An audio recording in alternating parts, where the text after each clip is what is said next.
I talked in one of the videos about a car phone holder. The reason I emphasize that kind of technology gadget is because it helps you pull out some of the podcast and listen to through your commute to work and through your commute back home. And it helps you to some extent, maybe 10%, maybe 15%, maybe 20%.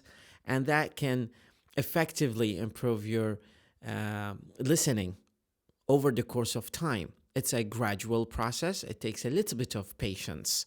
So it takes patience. You need to be patient when it comes to listening. Another important thing to mention to you is that when I mention the word listening, I do not necessarily mean exactly listening. Maybe watching is the alternative strategy here. When we watch, we're listening. When we watch movies, we're listening. We are practicing active listening. So we do not necessarily mean by listening only listening passively to recording that we do not see what is happening in accord with that.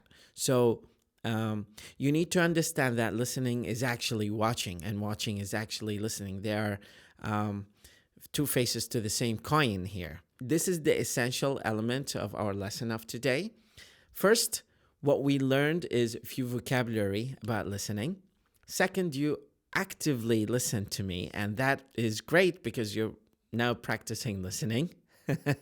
And third, I've equipped you with some strategies to go search online for listening and probably even motivated you to do so. I will link some of the best podcasts to listen to. I truly believe podcast is the best way to go when it comes to improve your listening.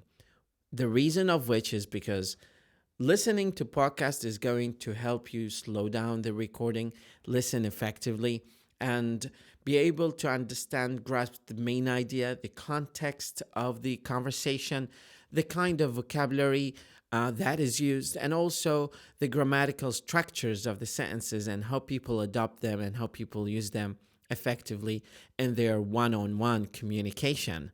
So that's the point of this lesson. The most important podcast that I can definitely think of on top of my head is ESL Pod or ESL Podcast. This is an important podcast and it's so popular around the world. Lots of people listen to it. And in Iraq, we have links to download, I think, 5 to 10 gigabytes of this podcast and to listen to as episodes, one episode per day. Every episode lasts for about 30 minutes. So that's a lot of podcast listening, and that can eventually help you understand and grasp English so much better. Have a wonderful evening, and I'm looking forward to seeing you in another episode. ربي يحفظكم. مدرب لغة وليد خالد.